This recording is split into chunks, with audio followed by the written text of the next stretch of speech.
Here, going back to, is Islam spread by the sword? The question is, what do you mean by spread by the sword? If right, so the truth is this. In a way it was, in a way it wasn't. Okay. How was it and how wasn't it? The way it was is that there was certainly, historically speaking, wars between countries and empires, including what was then the Islamic Empire, which meant for the expansion of Islam. This is what I'm trying to say. You know how the Romans forced Christianity on the pagans in Britain, right? So that was like literally a join or... Yes. Is that same as Islam? That's what I'm trying to say. Yeah, not in the same way. Like just face it. No, not the same as the Romans, right? So, as I said to you before, Islam, and this has to be understood once again within what Clifford Geertz calls the thick description. He's a sociologist. Like he said that if you want to anthropologically understand any historical time period, you have to understand, in his words, the thick description. The thick description is literally the historical nuances of that particular time period. We lived in a time of the Byzantine Empire and the Sassanid Empire, the Persian Empire, yeah? This was, we were talking about 7th century Arabia. In that period of time, you could call it, in international relations, they call it the realist framework. The realist framework is literally when you have power as the main determiner for economic growth or otherwise movement or change, geopolitical change, yeah? So, basically, simply spoken, in the context of empires, when you have the Roman Empire, which is expanding, and the Sassanid Empire, which is expanding, it makes no sense from a foreign policy perspective to have an empire which is right in the middle of it, which attempts just to remain neutral and not expand. Right, so it will be engulfed in either of the two empires. In that context, Islam decided to premeditate an offensive against those two empires, and it successfully did so. It successfully did so. How do you know this? Where did you look to find this information? Well, now we know that the Byzantine Empire became engulfed within the Islamic Empire, right? Byzantine Empire, basically, you can track this historically, and that's why in Syria now there are Muslims, and that's why in Jerusalem and all these places there are Muslims. So, anyways, demographically, you can see North Africa, yeah, is a Muslim region. A lot of that was because Amr ibn al-As and others went into Egypt, for example, and then they expanded. There's no doubt about that. We shouldn't lie about this or try and sugarcoat this. I mean, if we... What do you mean by expanded? So they expanded. Now, this is why I said yes or no. It was definitely an expansion, a military expansion, yeah? However, the general populace, as we said before, and you were asking about la ikraha fi din, yeah? The general populace were not asked to convert to Islam. Okay, so that means they weren't forced. No, the people were not forced, but the governments were fought. The people were not forced, and it wouldn't make sense even from a logical perspective. Why were they forced? Why were the governments forced? The governments were fought, generally speaking, because one of the intended purposes of the Islamic Empire at the time was expansion. Just like the Persian Empire wanted to expand, the Roman Empire wanted to expand, the Islamic Empire wanted to expand. Why? Because if the Islamic Empire didn't want to, if it didn't expand, it would have been engulfed by the other empires. And by the way, this is not controversial. You know, only literally, maybe about 50 years ago, did the world say, we don't want to do this anymore. The whole world, and you know, arguably so, the world is still doing it. Let me tell you something. I believe this is the most uncontroversial reality of foreign policy, of international relations. For all of world's history, empires have been expanding.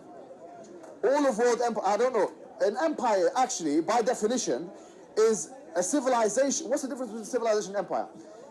An empire is a civilization which attempts to expand its borders. That's what it is. An empire, by its very nature, is attempting expansion all the time. So when you had the Byzantine Empire, it was attempting to expand. When you had the Sassanid Empire, it was attempting to expand. In fact, they were fighting each other for it. Only up until, I mean, we talk about World War II. World War II was still talking about colonial expansion. There were still colonies involved in that war. We're talking about 50, 60 years ago, yeah? So, and you could argue now, and this is argued by Kalinikos and others, socialists, and also Gramsci and others. And this is very well argued. I agree with the argument here, the sentiment, that the Americans are trying to expand. The only difference is this, right? Before, where empires were clearly defined, okay, this empire is trying to expand its powers and its military strength, Today, they're doing it through a variety of means, right? And they're disingenuous about it. Whereas before they were ingenuine about it, now they're disingenuous about it. So before, they would say, like, you would have a white man say, look, we're going to go to Africa and we're going to overtake Africa because we are better than the Africans.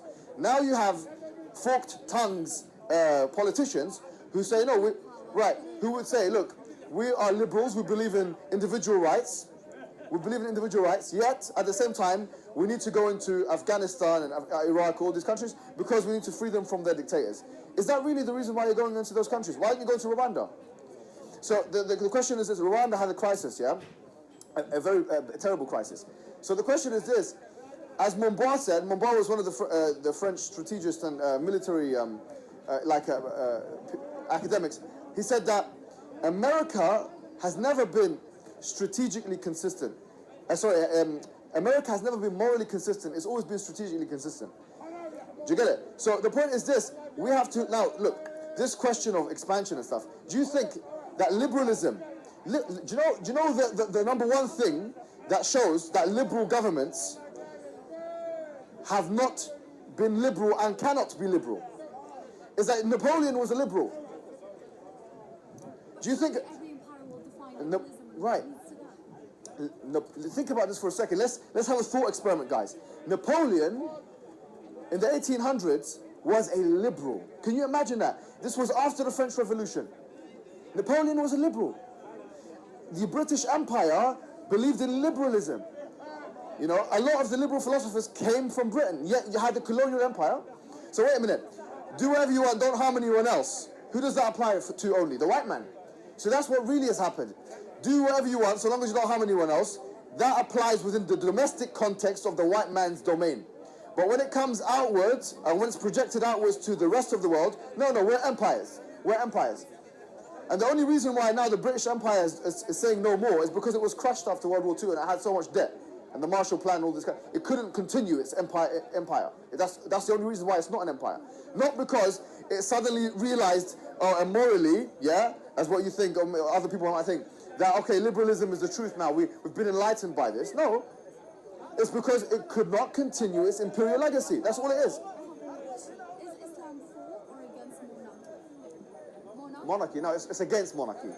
However, the Prophet said in the hadith, so yeah, just to kind of, the point is this, just to kind of wrap up what I was talking about, was Islam spread by the sword? In one way it was, because there was definitely a military conquest from the Arabian Peninsula outward.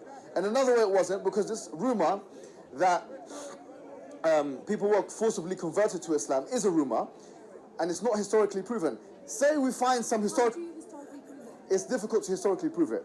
Yeah, even if you can prove it historically, we'll say, even if you say, he said no record. Yeah, Which record? yeah, it's a long history. It's a long history. Even if, let's for the argument's sake, say there were some, because look, Islamic history spans for about 1,400 years. Yeah.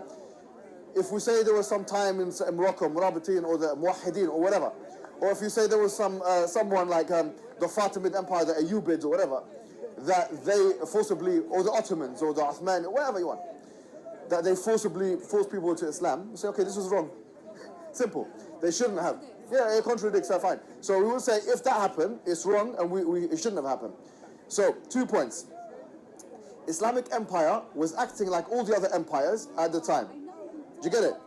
Number one. It's like when Muslims do bad things, it's not representation of Islam. Yes. It's how they feel. I get it. Exactly. So number one, Islam, the Islamic Empire acted like any other empire. Had it not, it would have been unsuccessful.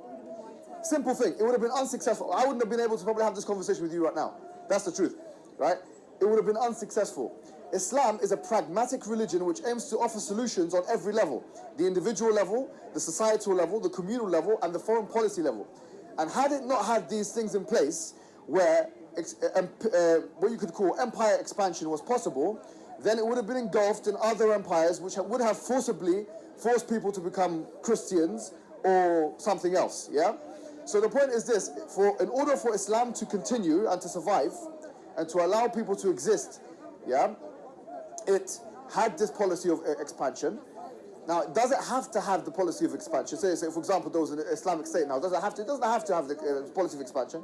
It goes around masalah and mafasid. It goes around what's beneficial at that particular time. It could do.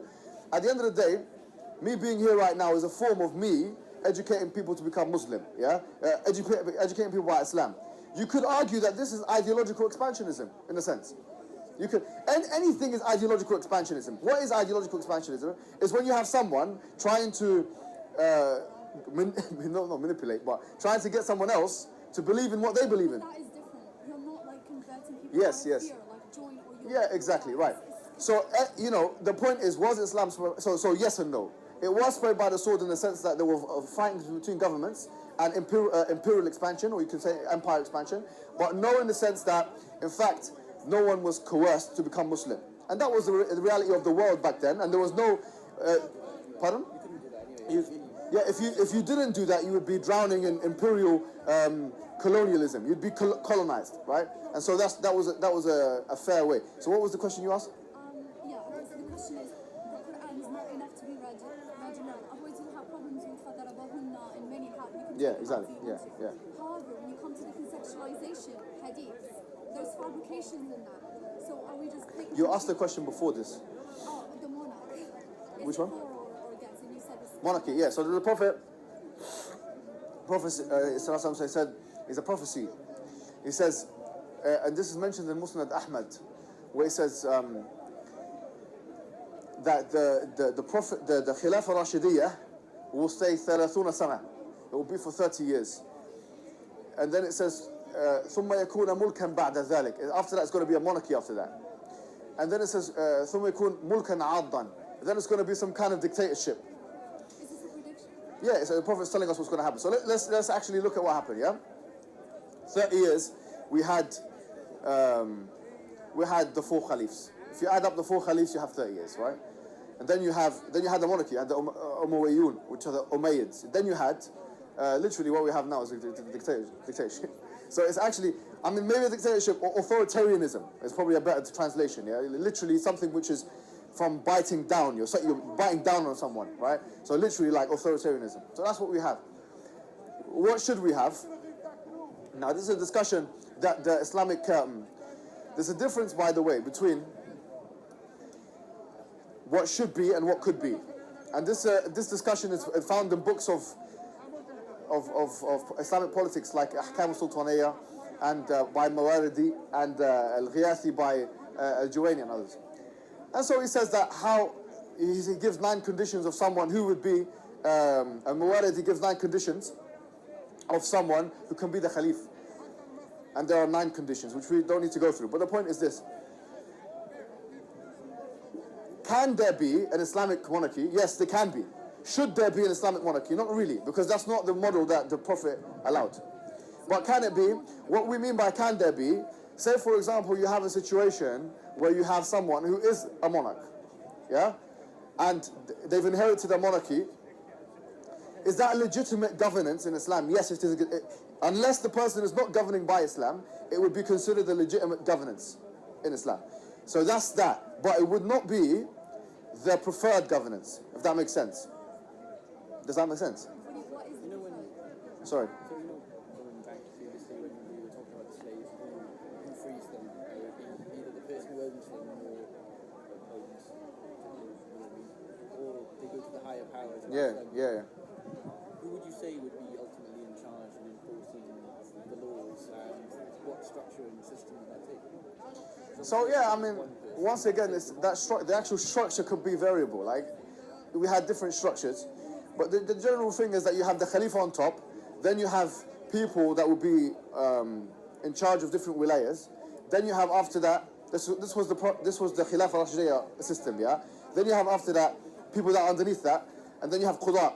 Qudat are judges, literally like what we have today. You have judges, so they would go to judges. They wouldn't go to anything above that. Judges in courts. So would you say that's similar to having a monarchy where there's one person in charge? No, it's not one person. You have more than one judge. You have different judges. It's quite... Look, a lot of people ask about what is the Islamic governance system. What is it actually? And some people have heard something, and I'm not refuting anyone here. I'm not refuting anyone. But a lot of people say Islam is democracy. It's democracy. It's not. Islam is not democracy. Democracy comes from a Greek construct, demos and kratia, meaning people power. And it was first experimented with in Athens, some, 3,000-4,000 years ago, whatever, yeah? Now, democracy, you have different types. In today's world, we have representative democracy. When we say democracy, we mean pluralism as well. Sometimes with the word democracy comes pluralism and liberalism. So sometimes the construct liberal democracy is used to describe this phenomena. Is Islam that? Is the Islamic system of governance that? No, it's not. It has its own system of governance whereby a leader is chosen by what you call Ahlul Halli wal Aqd. Ahlul Halli wal Aqdi are people who are literally, you could say, the highest of that particular community. So they could be for example, they could be academics. So you can have professors. By the way, do you know what's really interesting? Yeah? Do you know what, Ethan? Let me tell you what's really interesting. You know, because obviously in the classical Greek period, you had different philosophers. One of them was Socrates, yeah? And he said the following about democracy. His criticism of democracy is as follows. He said, why would you allow a whole community of people to vote on a specialist matter? Like, for example, he saw politics as a specialist matter. Like, you'd have to be aware of economics, of military policy. You have to be aware of those things. Socrates' argument is it doesn't make sense to entrust a whole population with the ignorance among them and others with this choice, yes, of being able to choose the representative. He said, or the policies. So it doesn't make any sense. Yeah. No. So, do you see what I'm saying? So, the truth is this. That's one issue. The second issue is as follows. But then you have, for example, first past the post. Point is this. Is one person's vote the same? Is my vote the same as your vote? For example, let's say I supported the Labour Party and you supported the Green Party, yeah? If you went to the ballot box and you went and chose the Green Party and I went and chose the Labour Party, my vote is much stronger than your vote. It's not one person, one vote. Why? Because of first past the post, the electoral system. So we have here the issue that Socrates mentioned, that everyone is not expert in democracy. Number two, the issues with democracy.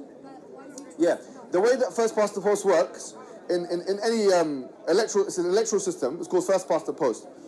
It amplifies the votes of the higher parties. So it means, say for example, you get, and this is arbitrary. I'm not giving you actual numbers. Say 10% of the population or 15% of the population voted for the Conservative Party, and say 15% of the population or 10% voted for the Labour Party. Yeah. And then 5% of the population voted for or 3% voted for the Green Party. The Labour Party, who's got 15% of the votes of the population, would get maybe 40% of the seats. So it wouldn't get 15%, it would get 40% of the seats in Parliament. Which means that 15% of the votes amounts to, let's say, 40% of the... See, again, this is arbitrary, but that's the way it works. Now, if that's the way it works, how comes this country voted against AV? AV, which is what the Liberal Democrats wanted, is when you have lower votes. So it's more proportionate. So my vote is worth more, like, proportionately more to your vote. Do you understand what? Maybe it's a bit complicated. Okay, sorry. First past the post. All right. First past the post is an electoral system, which means that bigger parties have a higher chance of being elected. Bigger parties like the Labour Party and the Conservative Party. Or in America, the Democrat Party and the Republican Party. Yeah? Who controls all those parties together? Do you know what I mean? Who's more empowered than all those parties? No one is. Is your party more powerful? No. So whoever wins becomes the government. Yeah. Anyways, the point is, it's not a full democracy, right? So the one vote, one person thing is not what happens. By capitalistic necessity, one person's actions in society is not going to be the same as another person's actions. If you have more money than me, you're going to have more power than me. Okay. So pluralism is not actualized. Democracy is not actualized. Democracy, even if it was actualized, it wouldn't be. You couldn't argue that it's an objectively perfect place, because you know that. Democracy is mob rule. You have problems of, and people of democracy, they even mention this. They call it the problems of tyranny of the majority, where you have literally mob rule. Say, for example, you've got 70% of people that vote on something, 30% of people that vote on another thing. The 30% is disregarded. The 70% is actually actualized. So it's not to do with what everyone wants.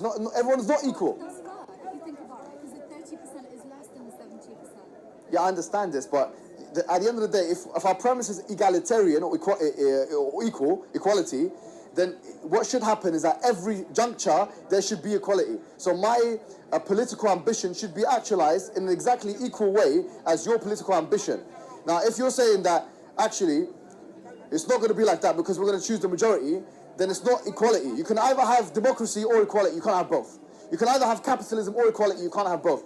Do you get it? In most cases, This is just a way. So basically, the point I'm making is this: the liberal system is not only critiqued by people, but it's actually not feasible. You can't have a completely liberal democratic society. That's why there are trade-offs at every juncture. That politicians and societies must make. So for someone to come and say, okay, let's make Islam democratic, or let's make Islam liberal, or let's make Islam whatever. Say, look, it's not even being actualized in your own space, in your own domain. Let alone you coming and trying to impose it on us. It doesn't work. It's a useful system for people that don't have morals. Let me tell you one more time. Democracy and liberals is a useful system for people that don't have any objective moral basis. It's not useful if you know the truth. If you know the truth, it's not useful. Pardon? isn't morality subjective? It's subjective for those who believe it's subjective, right? It's objective for those who believe it's objective. For us as Muslims, we have an objective outlook on Islam. We say it's true. So look, what I'm saying is, with democracy and liberalism and all these things, in the context of a Western world, in the Western world that we live in, and the Western Europe, whereby we don't know the truth, right? We need always to ask about what the truth is and have some kind. We need a mechanism to sort epistemic truths. So democracy becomes that mechanism, right? But if you know the truth, we don't need to vote on it. If you know, okay, look, do you see what I'm saying here? Does that make no sense? What system would you say that, The Islamic system, we have, do you know what's really interesting about the Islamic system? You have Ahlul Halli wal Aqdi, which is basically the people, who, as we said, Socrates, as he said that not everyone is proficient or professional enough to be able to vote. So Islam doesn't allow the non-proficient people to have an input. Who decides? So I'll tell you, Ahlul Halli wal Aqd are the people who are basically the elites. Elites not in necessarily the economic capitalistic way, it could be academic elites. It could be people who are most intelligent, the people who are most qualified to understand things. Intelligence as well. Yeah, so those who have come up the academic ladder, or so the scholars of society, basically. Yeah. Now, this would mean those individuals would decide, okay, who should be in charge. But hold on, there's another aspect of it. There's two aspects. There's two aspects. One aspect, and this is very powerful actually. I believe this mechanism is a much more powerful mechanism than what we have. Number one, the experts decide who should be put up. And by the way, this is done in democratic societies. The expert. Yes, just like, for example, did we decide that Theresa May should be the leader of the Conservative Party? Did we decide that? Did we decide when he was that Ed Miliband should be the leader of the Labour Party? No one decided. Who decided? Labour Party decided. So why did they decide? Because it was expected that they would have more political understanding of who should be the leader of their own parties. You could argue that the leader of the party is as important as the leader of the country, because they're making a decision as who should be the leader of the party. Same thing, the Republicans will make a decision that Donald Trump should be the leader of the party. That made a massive distinction for us, yeah? So we would say, Ahlul Halli wal Aqdi would decide who should be the leader.